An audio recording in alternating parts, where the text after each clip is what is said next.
Fala galera, eu sou o Dr. Lucas Penchel, esse é meu podcast DocCast.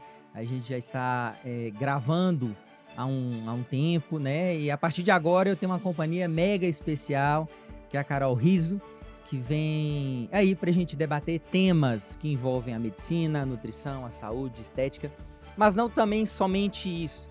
Um pouco sobre a minha história, um pouco sobre projetos externos, né, que envolvem além questões da saúde, como empreendedorismo, marketing, vendas. Na área da saúde, até porque isso é um calcanhar de Aquiles para muitos especialistas, seja eles médicos ou não médicos. Então, para você que está conhecendo agora, eu sou médico, formando em nutrição, mestre, doutorando, pesquisador e fundador da Clínica Penchel aqui em Belo Horizonte. E aí eu passo a palavra agora para a Carol, para ela se apresentar, porque a partir de hoje, em todas as nossas gravações, os nossos podcasts, ela vai estar presente aqui, trazendo também conteúdo, compartilhando e fazendo esse assunto ficar cada vez mais leve, mais tranquilo e dinâmico para que vocês absorvam o máximo de conhecimento, novidades, o possível. Olá, pessoal. Eu sou a Carol Riso. Estou muito feliz. Queria agradecer ao Dr. Lucas Penchel por ter feito esse convite, né? É um prazer estar aqui com você, Dr. Lucas. E, gente, esse podcast tem tudo para ser um sucesso, muita coisa legal. Vai ser um bate-papo super bacana. Acompanhem lá, se inscrevam e vem com a gente, né, Dr. Lucas? Legal, vem com a gente. Hoje nós vamos falar um pouco sobre minha história, trazer a maioria das dúvidas, né, que a gente recebe no Instagram. Então, para quem não sabe, lá no meu Instagram eu abro toda semana uma caixinha de dúvidas, e aí a gente pegou a maioria delas, né, para retirar essas dúvidas aí, esclarecer para vocês temas tão polêmicos e que muitas vezes gera curiosidade da maioria das pessoas, seja homem, mulher, criança, idoso, pessoa que quer engordar, emagrecer, enfim. Doutor Lucas, então vamos lá. Conta pra gente um pouquinho sobre a sua história. Quem é o Dr. Lucas Penchel? Como que você começou a sua carreira na medicina? Então, Carol, esse final de semana eu estava até em São Paulo dando um curso para colegas médicos. E aí, em um momento da aula, eu falei assim: eu sofri com obesidade por muito tempo. E aí o pessoal assustou, né? Eu sou natural de Belo Horizonte, criado em Teoflotone, no interior de Minas, próximo da Bahia. Por isso que eu tenho esse sotaque que às vezes puxa para o lado baiano. Passei com excesso de peso na infância, na adolescência, pré-adolescência. Aquela criança com baixa autoestima, com celulite, gordura localizada, que tinha vergonha de tirar a camisa para ir no clube, para jogar futebol com os amigos, que não socializava. E da turma inteira ali, da adolescência, foi o último a namorar, a paquerar, justamente pela baixa autoestima. Mas quem convive com isso muitas vezes não sabe o quanto isso é grave, né? E muitas vezes a gente vai empurrando aquilo ali sem saber que tem tratamento, tem Sim. ajuda, né? E aí minha primeira consulta foi com a nutricionista ainda no interior, 14 anos, 15 anos. Segui um pouco, deu um resultado até legal, mas depois engordava novamente. Eu costumo falar nos meus cursos, palestras, que eu já experimentei de tudo, desde remédio para emagrecer, fitoterápico, chá, suplemento, cápsula, enfim. E experimentei efeitos colaterais, experimentei efeito sanfona, até chegar em uma oportunidade que eu passei dos 100 quilos. E uma foto foi a virada de chave, né, eu tirei uma foto Uhum. com uns amigos em uma festa de meio do ano, essas festas, de exposição, e aí quando eu fui ver a foto eu fiquei completamente impactado, né, e a partir dali eu resolvi que era necessário uma mudança. E dessa vez eu falei: "Olha, eu vou me especializar, eu vou estudar, eu vou buscar conhecimento a respeito de algo que venha tratar a minha dor". E a partir daí eu comecei a fazer cursos relacionados a emagrecimento, ler livros a respeito, para que eu encontrasse a cura de algo que me incomodava. Sim. Hoje eu consigo manter meu peso, né, emagreci cerca de 25 quilos, um pouco mais. Eu consigo manter esse peso há praticamente 10 anos, sem uso de remédio para emagrecer. E por ter vivência, base prática e teórica, né, porque são mais de 10 anos ajudando outras pessoas a solucionar este grande problema. Obesidade que é doença, né? E foi considerado doença pela Associação Médica Americana e pela Organização Mundial da Saúde a partir de 2013.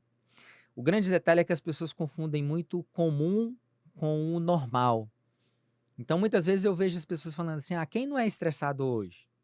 É Uhum. normal, Sim. né? Quem é que não dorme bem hoje? É normal. Quem não tem uma retenção? É normal. Quem não tem uma queda de cabelo, um problema de memória, um cansaço, uma falta de energia durante o dia? Eles falam que é normal. Mas, na verdade, é comum. Tem sido cada vez mais comum ter insônia, ansiedade, estresse, excesso de peso. Mas isso não é normal. O normal é dormir bem, o normal é acordar bem, o normal é não ter estresse. Então, nós devemos ter muita atenção quanto a isso, porque não é normal ter uma glicose alta, ter um triglicérides, um colesterol, uma testosterona baixa. Isso não é normal. Mas de tão comum que está sendo, isso acaba sendo normal. E muitas vezes a gente não dá a devida atenção a isso. Fui funcionário público, trabalhei no SUS de 2011 a 14, dei plantão, PSF, adorava isso, sinto falta desse contato com o público mais carente. Tanto que eu, em 2018, 19, antes do Covid, eu fiz projetos sociais, voluntário, né? Uhum. Para não perder esse contato.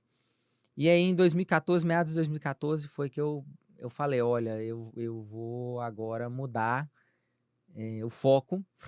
E, infelizmente, foi por uma fatalidade, eu perdi meu pai.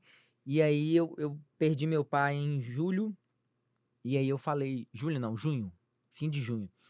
E aí, eu falei assim: cansei. Agora eu não quero ficar mais tratando doença das pessoas. Eu quero prevenir. E aí, uma semana depois, eu pedi demissão. Eu estava com 3 empregos.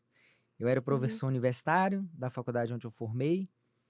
Trabalhava na UPA, tinha um cargo muito importante lá, pelo pouco tempo de trabalho, muito novo. E no posto de saúde.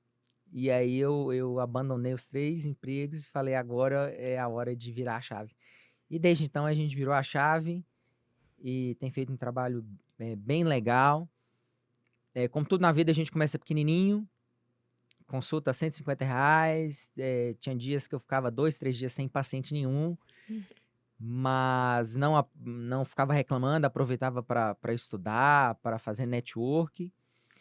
E depois a gente foi ampliando, né? Em um primeiro momento eu não tinha capital de giro para ter uma recepcionista, e aí eu coloquei uma ex-namorada, né? Hoje ex-namorada, na época, uma namorada, ela estava desempregada também e me ajudou muito quanto a isso, sou muito grato a ela. Depois a gente foi conseguindo construir um capital, e aí eu coloquei uma recepcionista, depois uma nutricionista, um biomédico, um dermato. E antes do Covid aí a gente tinha quase 70 pessoas, né? Começamos em 2014. E ali em 2018, 2019, a gente já tinha 70 pessoas em uma outra sede. O primeiro consultório não tinha nem banheiro, né? Então, assim, foi com muito suor para comprar um computador. Eu coloquei um ventilador no início, porque se colocasse o ar-condicionado ia faltar alguma outra coisa. Uhum. E aí a gente foi crescendo, crescendo, pegamos 2 salas, 3 salas, até fechar o andar inteiro. Era ali na Afonso Pena, bem na região central. E hoje a gente está aqui na zona sul de Belo Horizonte, são 1.000 metros, né? 4 pavimentos, e uma equipe multidisciplinar, que é de extrema e fundamental importância. Sim. Por quê? Porque o excesso de peso ele impacta em todos os segmentos da saúde. Então, impacta do ponto de vista psicológico, psíquico, né? Então, a pessoa tende a ter uma predisposição maior à depressão, ansiedade, baixa autoestima. Do ponto de vista dermatológico, ela pode ter mais doenças autoimunes, como psoríase, vitiligo, pode ter problemas endocrinológicos que impactam diretamente na pele, como acne, acantose, que é um escurecimento da pele, uma hiperpigmentação, como o melasma. Aí tem a questão de tricologista, porque a pessoa que está acima do peso, ela tem uma coisa chamada resistência insulínica, e isso estimula a produção de hormônios androgênicos, como um chamado de hidrotestosterona, que ocasiona a queda de cabelo. Que é a Uhum. queda de cabelo onde o homem tem aquela entrada, onde a mulher começa a perder cabelo na parte da frente e aumenta um pouco a testa por conta disso. E aí a gente continua descendo, aí vai para o sistema cardiovascular e o obeso ele pode ter pressão alta, falta de ar, colesterol aumentado, a gente desce mais um pouquinho, refluxo, gordura no fígado, gases, distensão abdominal, alteração do intestino, aí desce um pouco, mulher mais cândida, mais infecção de urina, homem incontinência urinária, uma predisposição maior a problemas de próstata, e aí vai para a ortopedia, mais lesões de joelho, calcanhar, retenção, aí vai para o angiologista. Então, assim, Não é somente a não, obesidade, não. né? Ela vai da cabeça aos pés, então essa abordagem multidisciplinar é muito importante, porque muitas vezes um profissional tem um olhar muito unidirecional. Então, muitas vezes o paciente chega e fala, olha, eu estou cansado, exausto durante o dia. Mas, na verdade, pode ser uma apneia do sono, a pessoa que ronca e não dorme bem. Uhum. E aí ela vai em um profissional para tratar o cansaço, quando, na verdade, a causa é o sono. É anemia por deficiência de ferro e B12, pode ser um hipotireoidismo, né, a tireoide mais preguiçosa, pode ser uma deficiência de testosterona. Então, a gente tem que ter essa abordagem que, muitas vezes, algumas pessoas falam de abordagem integrativa, holística, que é olhar o paciente num todo. E hoje, eu faço isso com a minha equipe multiprofissional e dou mentoria, dou palestra, viajo o Brasil, o mundo inteiro. Nos últimos 4 meses a gente foi em 2 países, nas últimas 2 semanas em 3 estados, então a vida é bem corrida, mas eu sou muito grato a tudo isso, estou muito feliz. Doutor, como é que funciona essa mentoria para médicos? Como é que funciona esse processo todo? Então, Carol, o mercado ele está em constante alteração. Eu costumo falar, eu pego eu como exemplo. Meu primeiro contra-cheque como funcionário público foi R$ 7.360. Isso trabalhando assim 80 horas semanais. Né? Uma pessoa de CLT, ela trabalha 40 a 44, então eu fazia o dobro disso. E naquela época, a faculdade de medicina que tinha uma mensalidade mais cara girava em torno de uns R$ 3.000. Ou seja, o meu primeiro salário eu conseguia pagar 2 meses da faculdade mais cara de Minas Gerais. Com a inflação, hoje a realidade mudou muito. Sim. Uma faculdade de medicina hoje a gente encontra de 10 mil, 12 mil, 15 mil ao mês. E muitas vezes tem um profissional da medicina que sai da faculdade e vai formar e o primeiro contra-cheque não chega a 15 mil. Fica 10 mil, 12 mil. Então não paga um mês. Quando eu peguei meu primeiro carro, um Celta, direção dura, sem ar, abri o vidro com aquela manivela, ele foi quase R$ 30.000, R$ 28.000. Hoje um carro popular é 80 mil, novo. Né? Naquela época, 80 mil era um carro de ponta. Com certeza. Por que eu estou falando isso? Os ganhos no mercado da saúde, seja para médico, nutricionista, biomédico, enfermeiro, fisioterapeuta ou dentista, não tem acompanhado a inflação. E tem uma questão muito disseminada, cultural, de que o profissional da saúde ele vai ser bem sucedido. Mas é uma história antiga, onde ali na década de 80, 70, 90, realmente isso acontecia. Mas hoje existem profissões que têm um potencial de crescimento muito maior, né, que naquela época não tinham. E aí o médico, o gerente de banco, o advogado, eram profissões top of mind, que a gente fala, né? Estava lá em cima. Porém, essa cultura ainda prevalece, permanece, principalmente naquelas famílias bem enraizadas do interior. E é algo que não procede. O grande detalhe ou vantagem é que o profissional médico, né, aí falando específico da medicina, ele sai do mercado de trabalho ganhando muito bem. Então, veja bem, na minha época lá, o primeiro salário é R$ 7.000, né? Isso é muito em comparação à população, né? A média populacional é 2.000 e poucos reais. Mas o grande problema, por não ter educação financeira, ele não sabe como administrar aquele capital. E aí, se ele ganha 7.000, ele gasta 7.000. Aí depois ele fala assim, olha, mas se eu ganhasse 15, eu ia resolver minha vida. Aí passa a ganhar 15, o 15 já não dá mais. E aí vai para 20, vai para 30 e acaba ficando totalmente refém disso. E o profissional da saúde tem uma desvantagem, essa é uma vantagem, tem uma desvantagem, é que ele é totalmente dependente da sua mão de obra, né?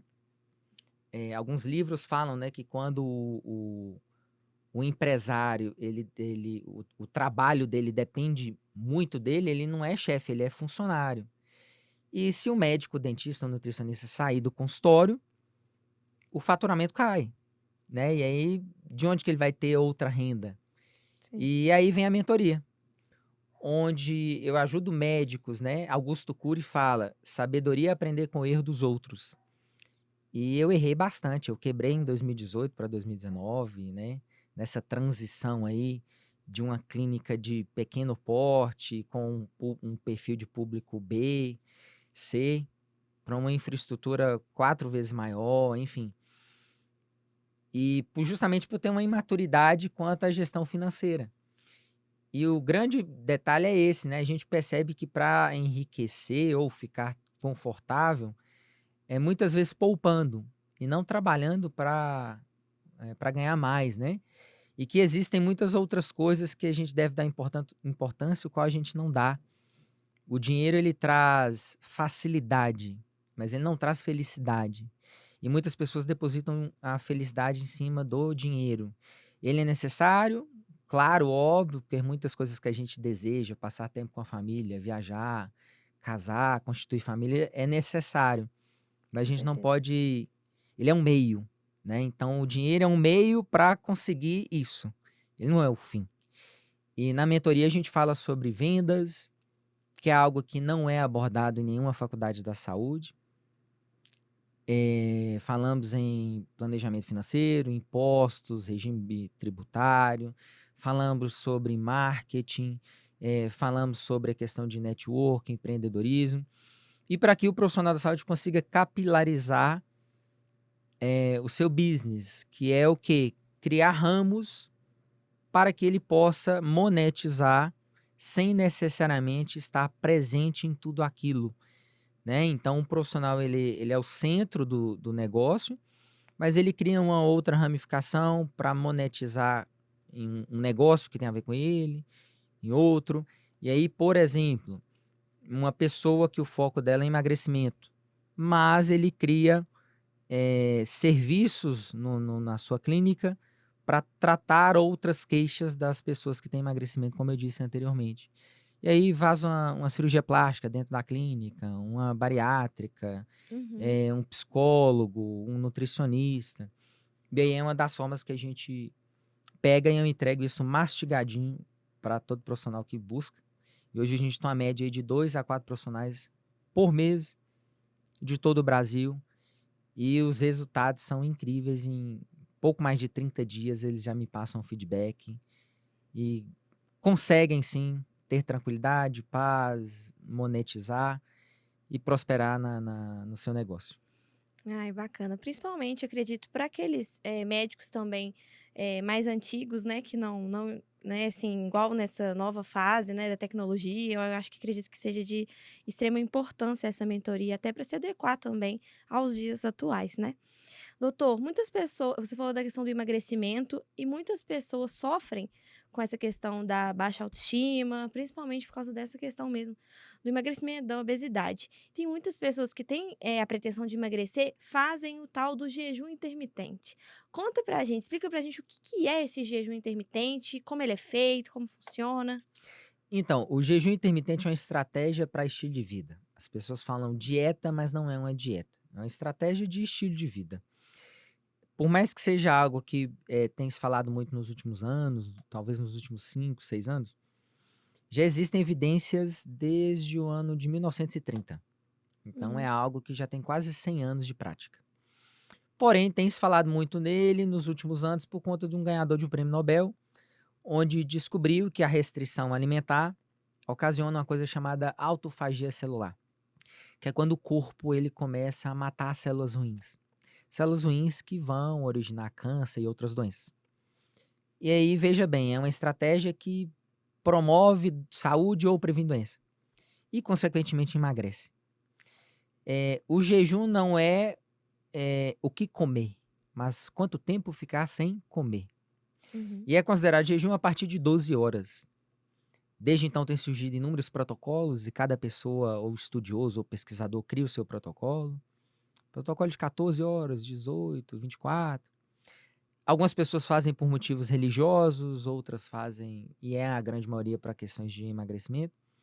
E elas sim promovem emagrecimento, justamente por reduzir a quantidade de ingestão de comida.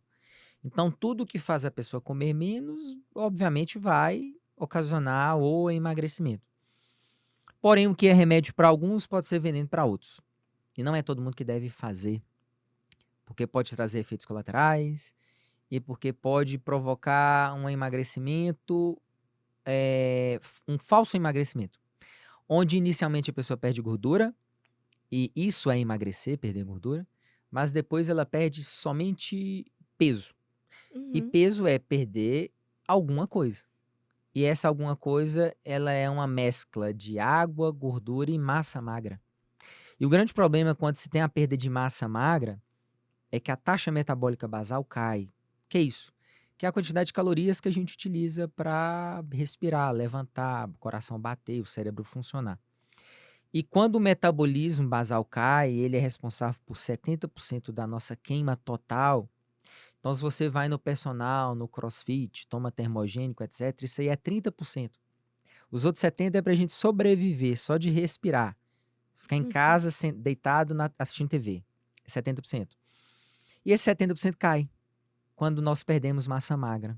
E muitas vezes as pessoas não avaliam o percentual de gordura, não fazem uma avaliação mais específica para saber se está perdendo massa magra ou não.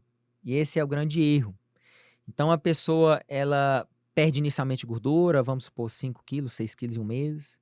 Aí no segundo mês, fazendo a mesma estratégia, perde 2 a 3 quilos. Aí no terceiro mês já não perde mais nada, fazendo a mesma coisa. E ela acha que é pouco. E aí está com um jejum de 14 horas, aí passa para 16. Aí faz jejum 3 vezes por semana, aí passa para 5. E aí faz aeróbico 3 vezes, passa para 5. Se é meia hora de aeróbico, vai para 1. Então ela intensifica o que já está prejudicando. E aí, fazendo um sacrifício ainda maior, ela perde pouquíssimo peso. E atinge o chamado efeito platô, que na ciência a gente chama de termogênese adaptativa. Que o corpo é muito inteligente. E ele fala assim, olha, eu não estou comendo uma quantidade normal de calorias, então eu vou deixar de queimar calorias. Fazendo uma analogia, o nosso celular faz isso. Se a Uhum. gente utiliza a energia dele ali e não coloca para carregar, ele entra em modo econômico. E o organismo entra em modo econômico, porém de maneira constante. Para quem não tem acesso à bioimpedância, olhar-se no espelho é um bom padrão. Flacidez é um indicativo forte de perda de massa. Ficar com cara de doente, né? Tem gente que fala assim, tá abatido, parecendo que adoeceu, tá feio. É um sinal de perda de massa. Perder perna, braço, né? Ficar com braço, perna muito fina, é um sinal de perda de massa. Então é necessário ficar atento e sempre fazer receber a orientação de jejum intermitente de um profissional para evitar que isso aconteça. E mais um adendo, o mais importante do jejum, na minha opinião, talvez seja como quebrar esse jejum. E as pessoas ficam o dia inteiro sem comer, acontece a termogênese adaptativa, o metabolismo cai, e aí quando vai quebrar o jejum, quebra com a refeição hipercalórica.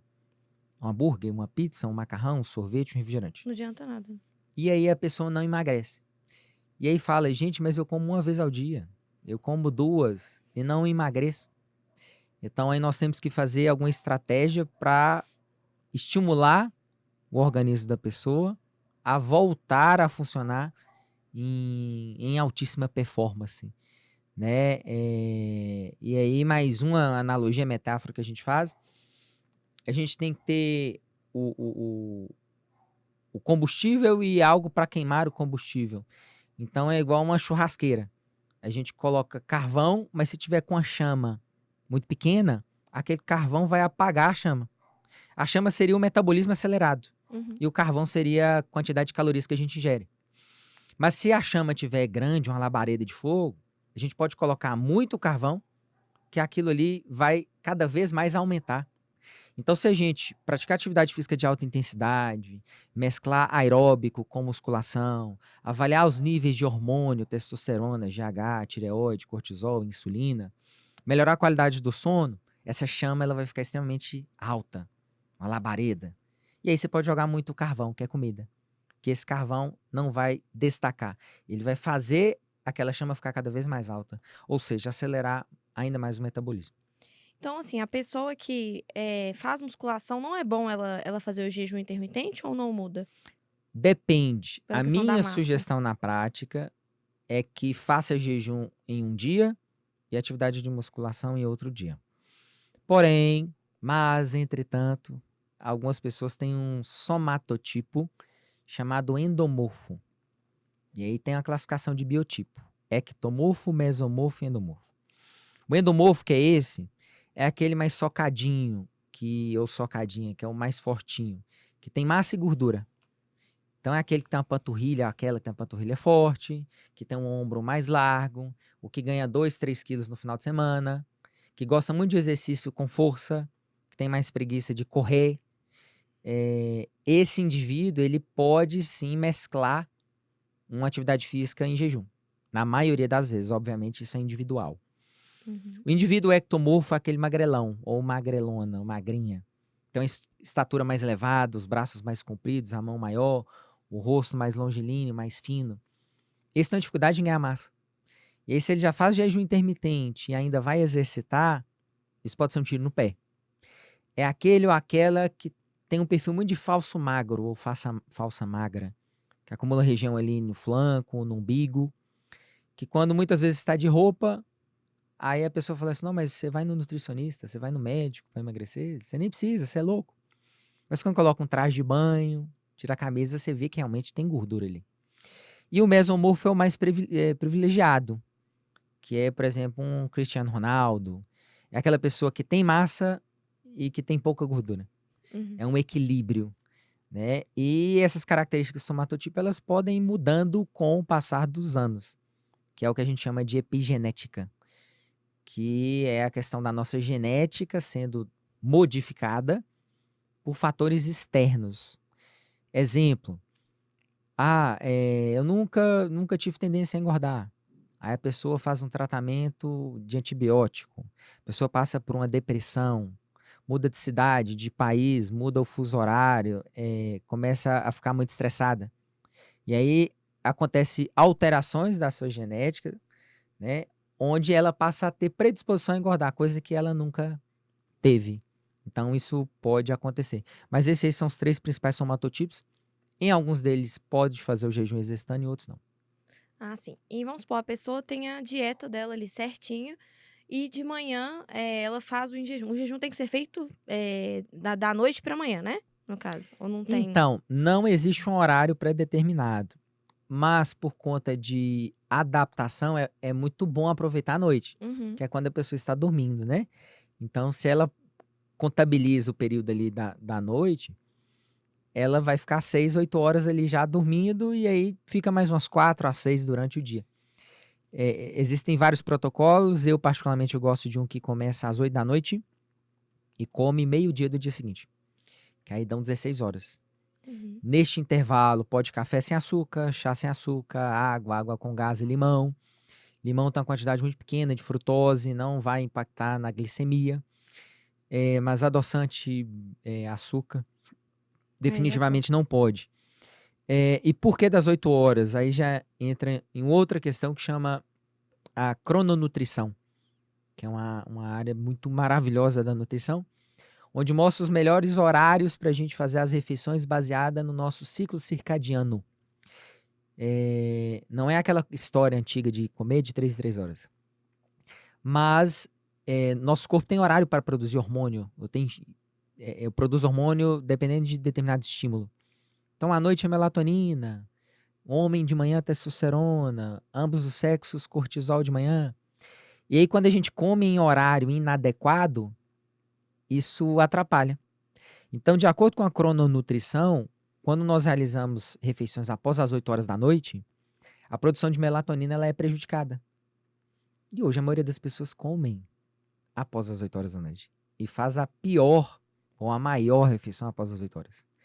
E aí, por isso que mais de 60% da população brasileira tem alguma queixa com sono. E aí, respeitando a crononutrição, que é o que o nosso organismo e fisiologia pede, o ideal é não comer após as 8. O ideal é comer e deitar somente 2 a 4 horas depois de comer, para evitar refluxo, por exemplo.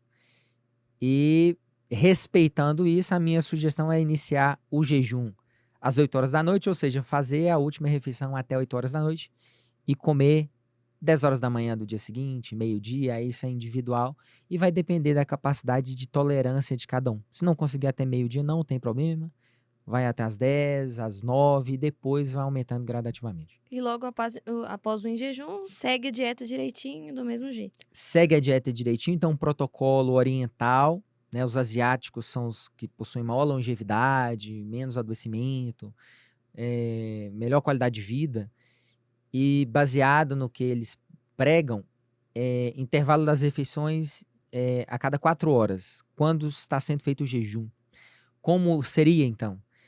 Última refeição concluir às 8, não é começar ela às 8, então começar, por exemplo, 7h30.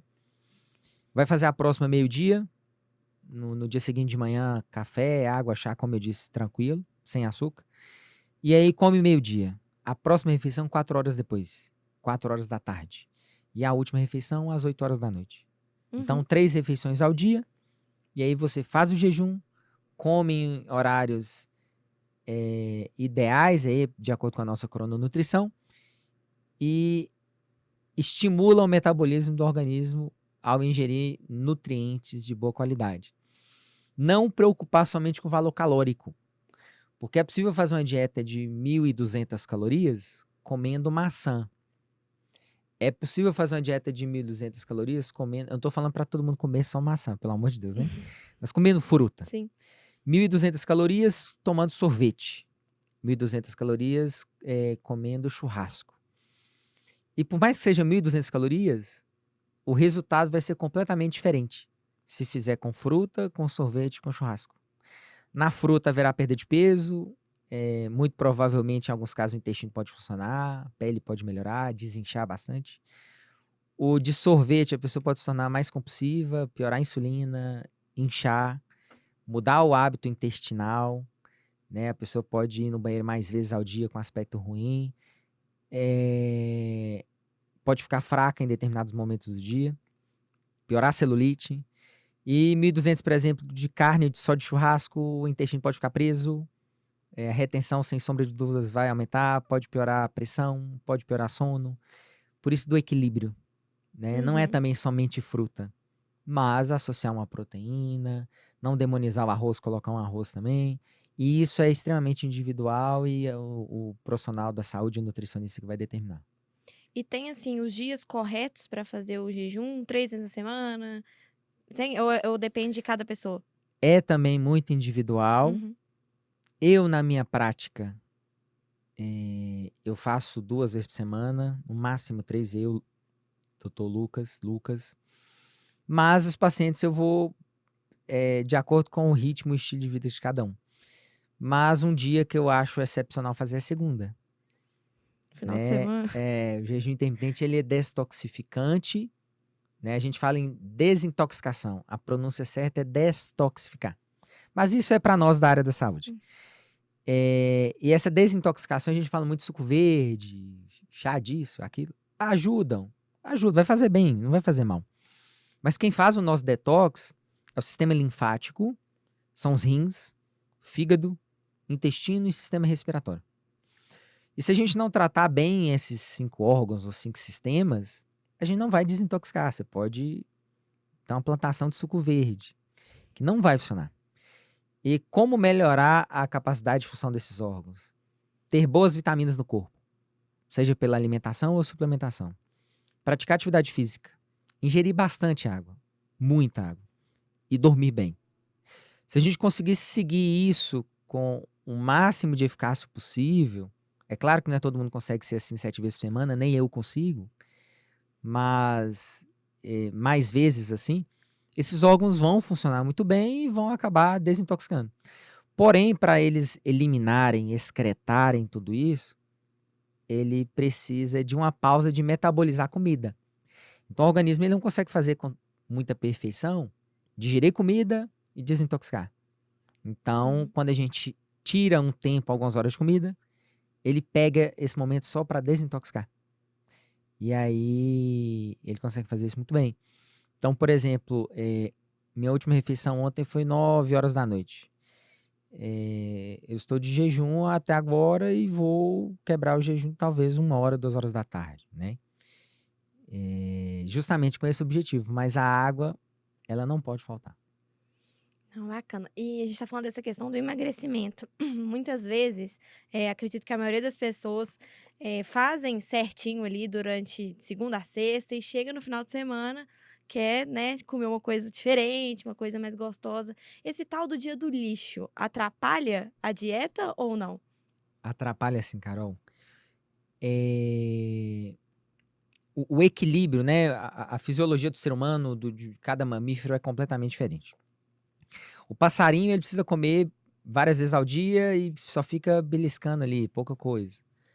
A cobra, o leão, eles geralmente, às vezes, comem um animal maior que eles e aí ficam dias sem comer, digerindo aquilo. A coruja, o morcego à noite, né? Determinados animais é mais para frio, outros para calor. E o ser humano, ele não é para ficar fazendo extrapolias como a gente faz, exageros com muita frequência. Nós devemos comer para sobreviver, né? E hoje a gente vive para comer. Então é o contrário, né? A gente deve comer para viver, mas a gente vive em função da comida. É o contrário. E do ponto de vista de equilíbrio, existe uma estratégia norte-americana chamada Fast Diet 5 and 2, que é uma estratégia muito boa para manter o resultado obtido, que é 5, de 5 dias fazendo alimentação saudável e praticando atividade física, e 2 dias para poder sair um pouquinho da dieta. Quando a pessoa faz isso, exemplo, de segunda a sexta, exercitando 5 vezes, comendo de forma saudável 5 vezes, ela sai 2 vezes no sábado e domingo, por exemplo, e ela consegue manter o peso. Mas para ter bons resultados, ela precisa fazer isso 6, 7 vezes por semana. O dia do lixo, a maioria das pessoas, elas pegam e fazem o dia inteiro ser lixo. Então já acorda mais tarde, aí já almoça uma lasanha, um feijoada, ou toma um sorvete depois, um chocolate. Aí à tarde come mais uma bobeira, biscoito recheado, bolacha recheada, tira-gosto, churrasco. Aí à noite come mais uma bobeira, aí no domingo acorda comendo bobeira. Mas o dia do lixo, na verdade, é adicionar esses venenos na sua dieta habitual. Então, se você acorda de manhã, come ovos, toma um shot saudável lá, enfim, um suco, você faz isso. Se no almoço você come salada, arroz, carne, ovo, sei lá, você faz isso. E aí você fala, eu tô tão afim de comer chocolate, coloca o chocolate ali após. Eu tô tão afim de comer um macarrão, associa um macarrão. Eu quero tomar refrigerante. Coloca o refrigerante. E aí à tarde, um açaí, uma salada de frutas, enfim, um suco, uma vitamina, faz isso. Mas é um açaí. Eu tô a fim de colocar nele leite ninho. Aí coloca o leite ninho. Mas na dieta está o açaí. Na dieta está um shake, uma vitamina. Mas eu queria colocar ovo maltine. Aí coloca o ovo maltine. Então, é adicionar essas pequenas coisas que você gosta muito de ingerir à sua dieta que é feita durante a semana. E não substituir tudo aquilo que você faz lindamente durante a semana, porque senão a conta não fecha. Isso é durante o processo de emagrecimento. Para a pessoa que já manteve, olha, eu estou satisfeito, satisfeita, estou feliz, estou saudável, ela pode fazer 5 and 2, 5 semanas brilhantemente, tirando nota 8, 9 ou 10, e no final de semana aí sai com um pouquinho mais de exagero. Ai, que ótimo. Doutor, geralmente as mulheres, aparentemente, têm mais dificuldade de emagrecer que os homens. Isso realmente é verdade? Por que que isso acontece? Isso acontece. Olha só, no Brasil, a maioria das pessoas com sobrepeso e obesidade, infelizmente, são as mulheres. Uhum. A gente lembra daquele cálculozinho IMC, que utiliza altura e peso para avaliar o sobrepeso e obesidade, mas tem um percentual de gordura também. Homem com percentual acima de 25% está alto, precisa emagrecer. Mulher acima de 35% está extremamente alto, também precisa emagrecer, considerando a sua saúde, não é nem estética. O IMC é acima de 29,9, obesidade, precisa emagrecer, acima de 24,9, sobrepeso, precisa emagrecer. Tanto no sobrepeso como obesidade, a incidência é maior nas mulheres. Por quê? Existem vários fatores. E aí a gente enumera, por exemplo, o nível de testosterona, onde o nível de testosterona do homem é de 10 a 20 vezes maior, dependendo do que a gente está comparando. E a testosterona é o que dá pelo, é o que dá músculo no homem, é o que ajuda a definir, a ter força. O nível de H, hormônio do crescimento, no homem também é bem maior do que na mulher. A quantidade de massa magra no homem também é maior do que na mulher. O homem não tem TPM, né? E a tensão pré-menstrual, ou síndrome pré-menstrual, ela muda o comportamento alimentar, a mulher tende a comer diferente, ingerir mais calorias. Neste período ou durante a menstruação, a performance na atividade física reduz. Então, não treina na mesma intensidade, às vezes não vai no treino, às vezes quando vai no treino no mesmo tempo, né? Faz 1 hora e meia, mas aí no dia vai aos 40 minutos. E isso reduz o gasto calórico. O homem não engravida, e aí durante a gestação são 9 meses, mas o pós-gestacional, onde a mulher tem alteração do ciclo do sono, passa a dormir mal, onde a mulher tem elevação de hormônios que dificultam um pouco a gravidez, como estradiol, progesterona, prolactina, tem declínio da testosterona, então a testosterona da mulher já é mais baixa, mas no período ali da amamentação cai mais ainda, né? E aí ela fica o período gestacional mais o pós-gestacional, e essas oscilações de peso, efeito sanfona, dificulta ainda mais a perda. Então envolve vários fatores, né? O ciclo menstrual da mulher, a cada semana é uma produção diferente de hormônio. Então, na primeira semana, os hormônios estão de um jeito, depois o estradiol sobe, LH sobe, progesterona. Então, toda semana é uma coisa, o homem é mais linear.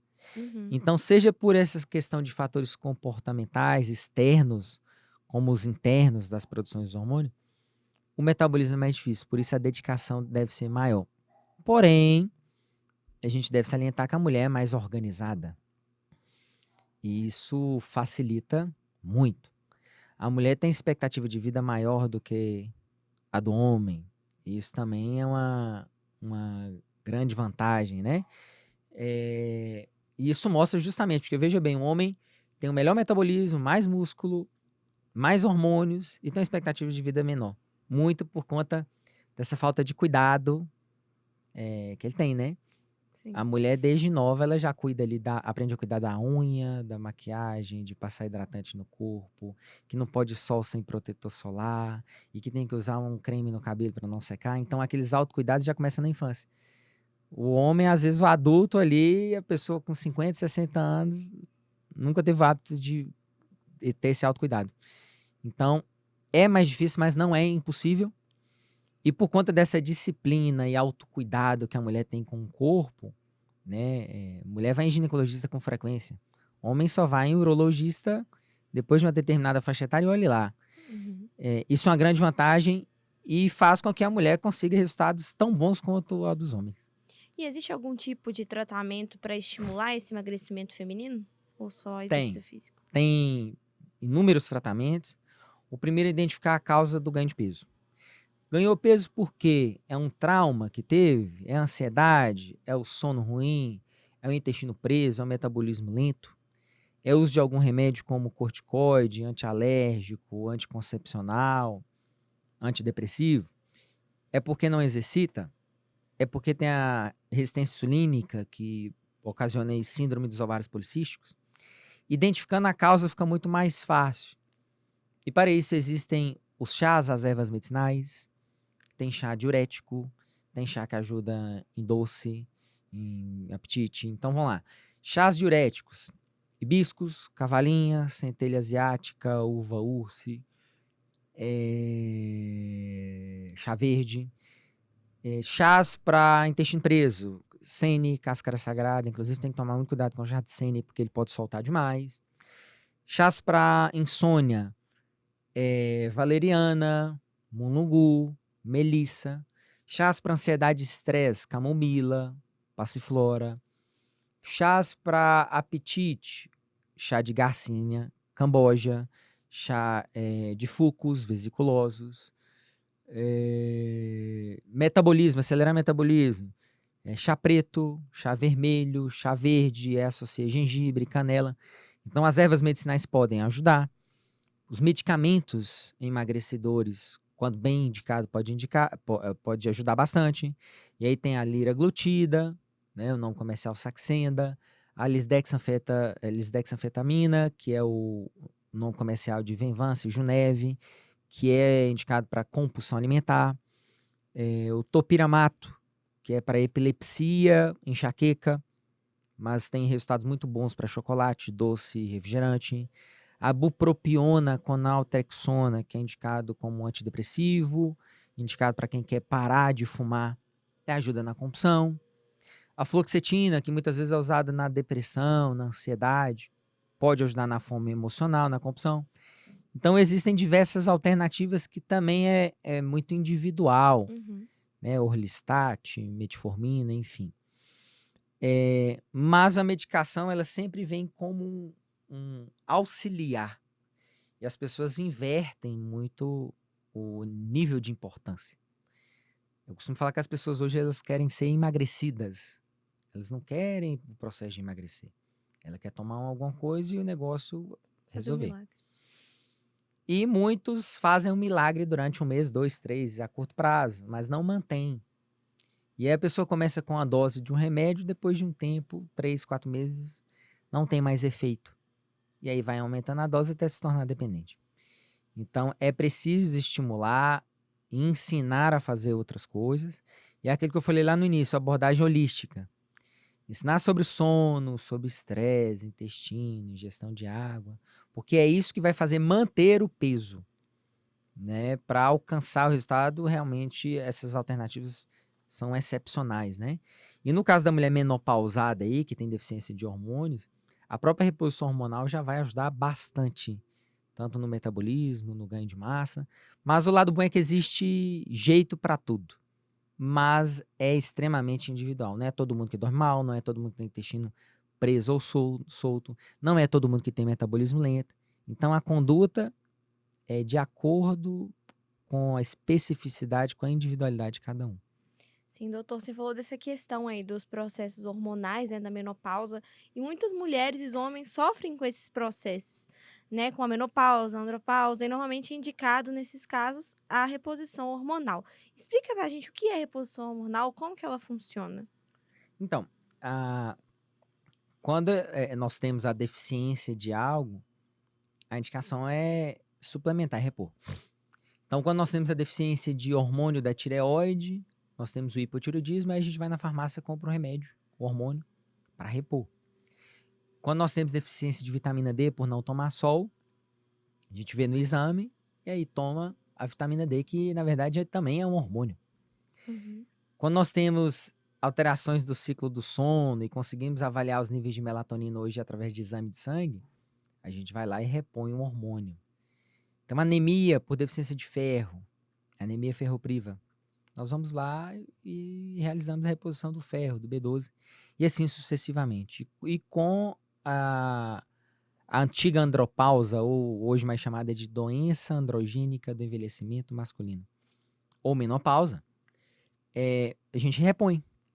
E para fazer essa reposição é necessário ter sinais e sintomas, tanto em homem como mulher, e no caso do homem, exame, para repor, no caso, a testosterona. E aí a testosterona abaixo das recomendações ali, né? Alguns guidelines falam 300, outros falam 346. E sintomas como libido, disfunção erétil, ganho de peso, depressão, falta de vitalidade, acúmulo de gordura em abdômen, perda de massa magra, cansaço, tudo isso é sintoma, o médico pede o exame, viu o exame baixo. Se não existir contraindicações, repõe. E no caso da mulher, né, aí falando em menopausa, a menopausa é o quê? É quando a mulher, em uma determinada faixa etária, geralmente acima dos 45 anos, pode acontecer a precoce, tem sido cada vez mais comum, infelizmente, a mulher ela fica sem menstruar durante 12 meses. Não sendo gravidez, não sendo uso de anticoncepcional. Então, é uma pausa hormonal, né? Uma pausa do ciclo menstrual associada com sinais e sintomas.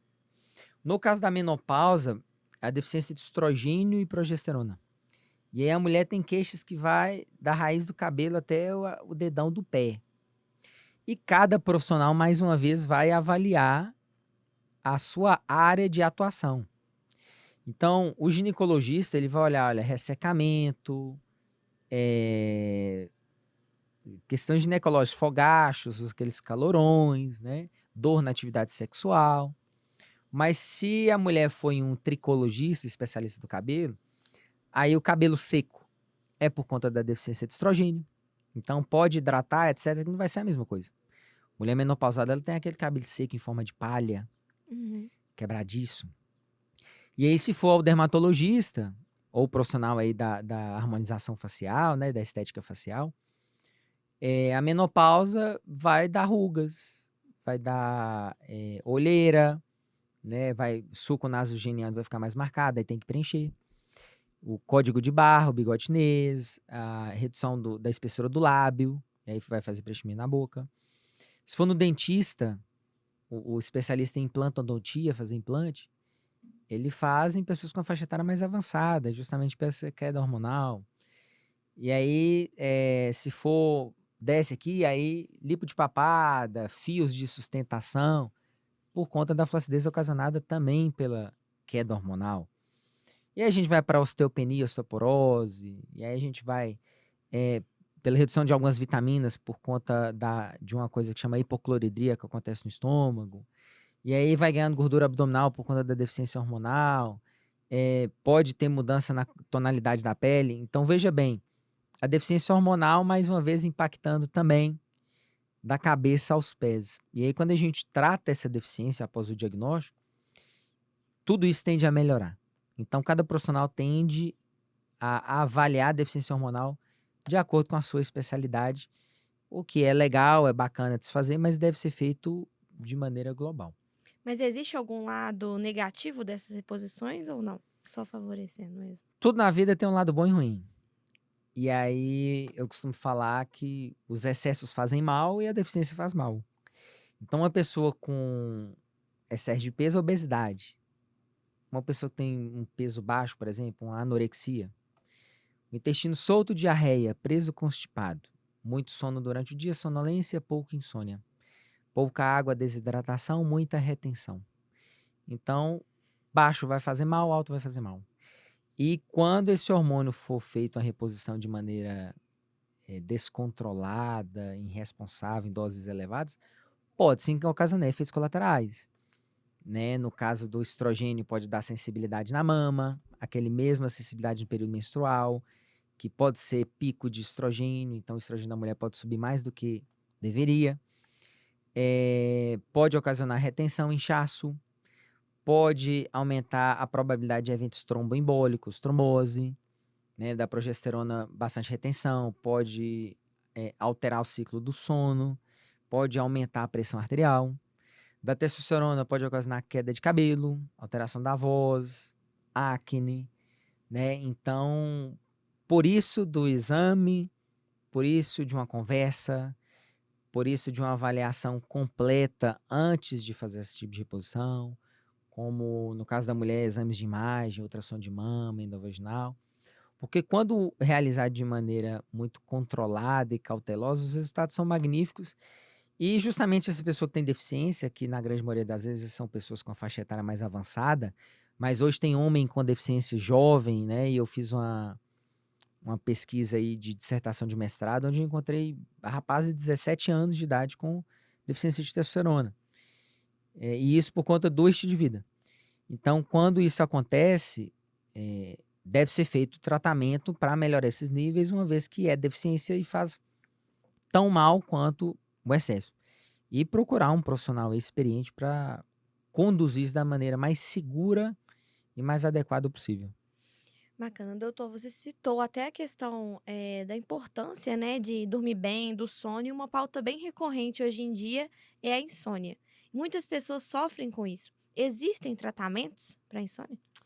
Inúmeros, tratamento para sono é algo muito novo na medicina, né? Hoje tem a área medicina do sono, onde quando eu formei, por exemplo, eu não me recordo de cursos de pós-graduação, residência, especialidade para essa área. Tanto que tem pouquíssimos, né? Uhum. Aqui em Belo Horizonte já é difícil de achar, enfim. E o sono que impacta em tudo. Então eu costumo falar com alguns pacientes o seguinte: no primeiro mês, por mais que você não consiga seguir a dieta adequadamente e tenha as indisciplinas, a saidinha, o sono ele passa a ser mais importante. Então a pessoa ela tem que realmente tentar ser o mais disciplinado possível em criar uma rotina de sono. Então, veja bem, a gente tem uma rotina de trabalho, né? Acorda no horário X, sai de casa para trabalhar no Y, aí almoça no outro horário, aí volta do trabalho em outro, tem os dias de reunião, de fechar meta, bater meta, que são coisas que nós realizamos independente de estar feliz, triste, com ressaca, sem ressaca, inverno, calor, independente do que estiver acontecendo, a gente faz aquilo. E isso é disciplina, né? Que independente de estar motivado ou desmotivado, você vai fazer. Agora, com a questão do sono, isso não acontece. Na segunda vai dormir em tal horário, na sexta em tal horário, o dia que tá estressado é um dia, o dia que tá não é outro. As pessoas chegam em casa e querem dar sequência ao trabalho, querem mexer em redes sociais, ver filme. E aí só vai definitivamente dormir quando está exausto, quando está pescando com o celular na mão, na frente da TV. E esse pescar já é sinal que o corpo está agonizando para ir dormir há muito mais tempo. Então, da mesma forma que você acorda sem vontade para ir trabalhar, mas você encontra forças de algum lugar, mesmo sem estar com vontade de dormir, você tem que educar o seu corpo para dormir. É como se fosse um aquecimento em atividade física, né? Tem gente que faz um Sim. alongamento, tem gente que faz uma caminhadinha ali. Então, você está preparando seu corpo para exercitar. E a gente tem que fazer isso para almoçar, para dormir, para levantar, preparar o organismo para o dia. E é o que não é feito. E mais uma vez, assim como o emagrecimento, as pessoas querem a solução. E aí vem fazendo uso de inúmeras drogas indutoras do sono, tarja preta, clonazepam, né, o Rivotril, alprazolam, o midazolam que a gente utiliza para intubação, né, em pronto atendimento. E isso ceda a pessoa, apaga. Não é aquele sono regenerador. Pode impactar a longo prazo no ganho de peso, problemas de memória, sem contar que causa dependência.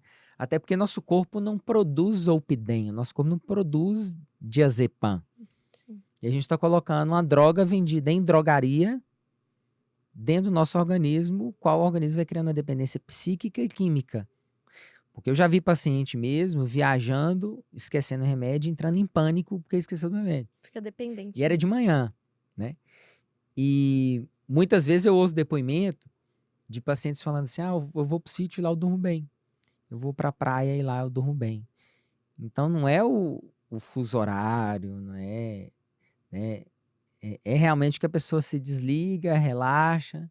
Então muitas vezes a gente indica terapia, massagem, óleo essencial, que são as gotinhas que adoro, por exemplo, pingar no travesseiro, pingar no difusor, que é aquele aparelhinho que a gente coloca na tomada. O CBD que tem sido muito prescrito por especialistas, que é o canabidiol. Canabidiol é um ativo que faz parte em 40% da planta cannabis sativa, né? Que tem efeitos aí para epilepsia, ansiedade, autismo, que pode ajudar muito nessa questão do sono. Então, outras alternativas às ervas medicinais, etc. Porque o sono ruim, seja ele fragmentado, que é aquela pessoa que fica com sono picado de madrugada, seja ele o superficializado, que é aquele que a pessoa está deitada dormindo e fica ouvindo uma goteira, uma buzina, o vizinho arrastando o móvel. Seja o sono com um período de latência grande, que é aquele que a pessoa deita às 8 horas da noite e vai dormir meia-noite, 1 hora da manhã. Todos eles mostram um padrão de qualidade de sono ruim. Uhum. E para concluir, tem a insônia precoce e tardia. A precoce é essa, onde a pessoa demora demais para dormir. Onde tem relação muito com ansiedade, mente hiperativa. A pessoa não desliga. E a insônia tardia, que é aquela que acorda de madrugada. Que na medicina chinesa tem relação com intestino e fígado, seja alimentação, gordura no fígado, outra coisa chamada disbiose, que é o desequilíbrio ali no intestino, ou com estresse e depressão. Pessoa muito estressada, depressiva, está um momento conturbado, ela pode ter essa insônia tardia. E o remédio não vai resolver o problema. E o remédio não vai resolver a questão da ansiedade. Então, um processo de autoconhecimento, de terapia, de coaching, de aprender matrizes de prioridade. Isso é um tema que a gente pode até abordar em outra oportunidade. Planejamento, organização. A pessoa vai conseguir controlar a ansiedade e, consequentemente, o problema de sono. Eu costumo falar que as pessoas precisam aprender a falar não. E aí vai falando sim para tudo e não consegue gerenciar, fazer a gestão daquilo. E aí se doa 5% em um projeto, 10% em outra coisa. 10% no casamento, 5% no relacionamento, 10% no trabalho, 10% com os filhos. E aí é 5%, 10% em tudo. E aí acaba não sendo satisfeito ou satisfeito e não realizando aquilo que deseja, justamente por ter uma entrega tão pequena em muitas coisas. Então não é só um problema clínico, mas também um problema psicológico, né? Geralmente o problema psicológico é o que leva à alteração do sono. É claro, desvio de septo, hipertrofia das amígdalas, da adenoide, apneia do sono, porque às vezes está com um excesso de peso, né, considerável, onde o pescoço está tão grosso que quando a pessoa está de pé, a gravidade faz essa gordura descer. Mas quando ela deita, essa gordura vem para cá. E aí muitas vezes ela abre a boca por não conseguir respirar adequadamente. Então, existem outras causas, né? A gente chama de causa mecânica, que pode ocasionar. E às vezes a pessoa não é ansiosa, mas por roncar demais, por ter apneia, por ter desvio de septo, ela não consegue respirar adequadamente e aí não dorme. Que deve ser investigado. Mas o que acontece, o que é mais comum, é a questão justamente da mente. Sim. E isso acontece até mesmo comigo, sabe, Carol? A gente é médico, é empresária, é pai, enfim. E aí não consegue. E aí algumas estratégias que eu utilizo é não fazer grandes refeições à noite, é concluir o dia com um banho de morno para frio, para baixar a temperatura corporal, é deixar um ambiente totalmente escuro, tá? Meu quarto mesmo tem blackout, tá? Coloquei insufilme nos vidros, na janela. Resolver todas as coisas e pendências que tem que resolver antes de dormir. Então as pessoas tomam banho, colocam pijama e vai pro celular. Aí vai ver TV. Não. Depois que tomou banho e vestiu o pijama, eu falo até pros pacientes, tenta trocar de roupa no escuro. Já deixa o pijaminha ali prontinho e tal, seca e tem no escuro. Porque aí você faz isso e deita. Em alguns casos, recomendo até a taça de vinho, dependendo do perfil do paciente. O óleo essencial, eu gosto de pingar ele no travesseiro. E aí eu crio todo um ritual, igual quando você vai sair para jantar. Você escolhe a roupa, vai tomar banho, vai passar perfume, maquiar. Tem que criar esse ritual. E isso ajuda consideravelmente. E a massagem, para mim, é uma coisa assim, melhor do que qualquer Rivotril. Eu não tomo Rivotril, eu até brinquei no início que eu já tomei todos os remédios, eu já fiz uso Rivotril, dentre outros. E a massagem, quando eu vou fazer em casa, eu já acerto com a pessoa, já faço pagamento, deixo a porta aberta e falo assim, ó, eu vou dormir, não se preocupa, acontece. Não morri não, tá? Eu tô dormindo. E finalizando, você pode ficar à vontade para ir embora. E eu durmo literalmente. Então, assim, para você ver quanto é essa questão da tensão impacta definitivamente do sono. E tem pessoas que são calmas, que ao chegar em casa é o marido, a namorada, ou a esposa que deixa tenso. É as notícias na TV que deixam tenso. É a caixa de e-mail que vai abrir. É o WhatsApp para ver o que o chefe, o companheiro de serviço está falando. Então, até esses fatores que causam tensão, você tem que abandonar. Porque senão vai entrar nessa dependência química, que são remédios que têm a sua utilidade, que devem ser prescritos quando necessário. A gente está falando mal deles aqui, mas quando necessário. Mas na Sim. maioria das vezes tem sido prescrito desnecessariamente. Doutor, quantas horas de sono são necessárias para levar uma vida saudável? Então, tem os dormidores curtos, que são aquelas pessoas que dormem, por exemplo, 5 horas por noite, 6 horas, e acordam extremamente descansados. Então, aquela pessoa que ela dorme, apaga, desliga, passa um avião em cima de casa, não acorda, e ela acorda super bem às 5 horas da manhã. Ela é uma dormidora curta. Então, isso é o fisiológico, é o natural dela. Uhum. E tem os dormidores longos, que são aqueles que precisam de 8 horas, 9, 10 horas para recuperar. E isso é muito individual. Mas o que a gente sabe é que, a partir do momento que nós vamos envelhecendo, a quantidade de horas ela vai diminuindo, muito por também alterações hormonais, principalmente da melatonina. Então, recém-nascido, ele dorme aí 16, 18, 20 horas no dia. E aí, daqui a pouco, vai diminuindo, né? Uma criança aí com 6 anos de idade, 4, 8 anos de idade, de repente ela dorme numa casa noturna, né? Numa festa, deita no sofá lá, apaga. E com o passar do tempo, isso vai diminuindo, né? Mas aí a gente precisa identificar se a pessoa é um dormidor curto ou longo para fazer a maior orientação possível.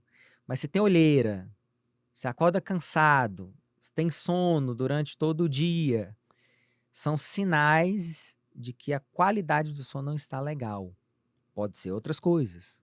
Cansaço durante o dia pode ser tireoide, testosterona, jejum, deficiência anemia megaloblástica, deficiência de B12, ferropriva, deficiência de ferro, síndrome pós-Covid, pode ser muita coisa.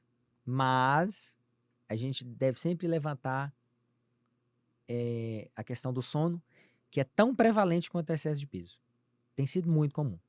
Se você encontra com 10 pessoas, 6 ali tem algum probleminha de sono, alguma queixa. Doutor Lucas, eu queria te agradecer por ter me convidado para fazer parte desse projeto, um projeto que tem tudo para ser um sucesso, já é um sucesso, né? Vai enriquecer muito para as pessoas que estão em casa. Eu mesmo aprendi muito com você aqui hoje, tinha muitas dúvidas. Então, assim, muito obrigada mesmo, né? E o pessoal que está em casa, se você ainda não se inscreveu, se inscreve no canal e vem aqui acompanhar a gente, que tem muita coisa bacana por aqui, né, doutor? Eu que agradeço essa parceria iniciada hoje. O DocCast já é um projeto que faz parte da minha vida aí há um tempinho. É um projeto aí embrionário que hoje eu considero que você é uma criancinha ainda, está começando a engatinhar. E eu faço muita questão de fazer projetos como este, né? Eu tenho programa na rádio, Rádio Itatiaia, rádio de maior audiência no estado, cobre 96% do estado, mas são questões que não ficam gravadas, não é todo mundo que pode ouvir durante o programa, né? E aqui é um bate-papo muito mais informal, onde eu venho com temas que eu recebo frequentemente no Instagram. A gente sabe que não é todo mundo que tem condições de consultar comigo, seja por questão financeira, né? O mercado está recuperando aí do Covid, então tem gente ainda que está voltando ao normal. Tem pessoas que moram em outro estado, mas que de alguma forma acompanham a gente. E muito se fala de propósito hoje, né? E sem sombra de dúvidas, eu ainda estou me encontrando em algumas coisas, mas uma que definitivamente eu falo que é um propósito, que é um motivo que eu vim na Terra, é realmente para ajudar as pessoas, é para ensinar, educar no âmbito da saúde. É algo que meu pai não era médico, meus pais não tiveram oportunidade de fazer nem vestibular, né? Eles se limitaram ali ao ensino médio, aí cada um com sua história, e né, eu não tive irmão médico, padrinho médico, tio médico, ninguém para me levar. E mesmo sendo criado no interior assim, é algo que eu insisti muito e fui a esse sonho, né? E tudo tem alguma explicação. e eu fico muito feliz de ensinar, é extremamente gratificante. Como eu disse, dinheiro traz facilidades, mas não traz felicidade.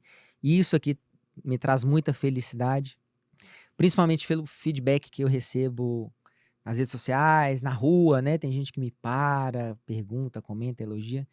Então eu fico muito grato com esse projeto e peço aí a todos que estão acompanhando para curtir, compartilhar, porque informação é tudo. E hoje a gente precisa muito de uma saúde humanizada. Não é aquela coisa que você chega em um consultório de qualquer profissional de saúde, onde pergunta o que tem e já passa uma receita, né? O paciente ele precisa de carinho, precisa de atenção, precisa de ser ouvido e precisa de entender o que está acontecendo com o seu organismo, né? Para que ele trate a causa base. Então, uma frase que eu ouvi recentemente em um congresso que eu palestrei lá em Florianópolis, onde o estresse é o cigarro do século XXI. Né? Antigamente, fumar era algo chique, era algo que trazia poder, que trazia independência. Então, quem fumava só que era rico, né? Quem era chefe, líder, enfim. E hoje o ser estressado é chique. Né? Não, eu estou estressado demais, estou trabalhando muito. Ah, que bom. Né? Ah, eu estou madrugando, trabalhando. Nossa, que bom, trabalhador, trabalhadora, né? Eu acordo às 5h40 da manhã para seguir o coaching, alguma coisa. E você está sendo totalmente antifisiológico. Você não está respeitando sua saúde. E o ser estressado hoje é chique. Né? É sinal de prosperidade, é sinal de sucesso. E acaba acontecendo a mesma coisa. Hoje, a pessoa, alguém encontrar alguém que está fumando, muitas vezes aquela pessoa ela é até um pouco excluída, dependendo do ambiente que ela esteja, né? Tem pessoas que olham aquilo de forma pejorativa, tem um ambiente para fumantes. Hoje não é chique mais. E eu acredito que um processo vai acontecer com estresse e que a gente deve estar orientando e trazendo soluções fisiológicas para combater isso. E não somente aquela coisa de olhar, ei, bom dia, boa tarde, boa noite, ou às vezes nem falar isso, passar uma receita, toma, tchau, vai para casa. Isso não é medicina, isso não é saúde. Né? E a gente tem que ajudar as pessoas. E a melhor forma de ajudar várias pessoas é fazer projetos como esse, para que essas informações cheguem em maior quantidade de gente possível. Por isso que a gente pede para compartilhar. E no próximo DocCast, a gente vai falar sobre canabidiol, pós-Covid, queda de cabelo. O que mais, Carol? Perda de memória, tem muitas pessoas, né, que queixam disso pós-Covid. Vamos tratar também de autismo e muito mais. Com certeza. E aí eu fico aguardando vocês curtirem, acompanharem, tanto no canal do YouTube como nas redes sociais, é o @Dr. Lucas Penchel. É isso aí. Muito obrigada a todos que nos assistiram e até o próximo episódio. Tchau.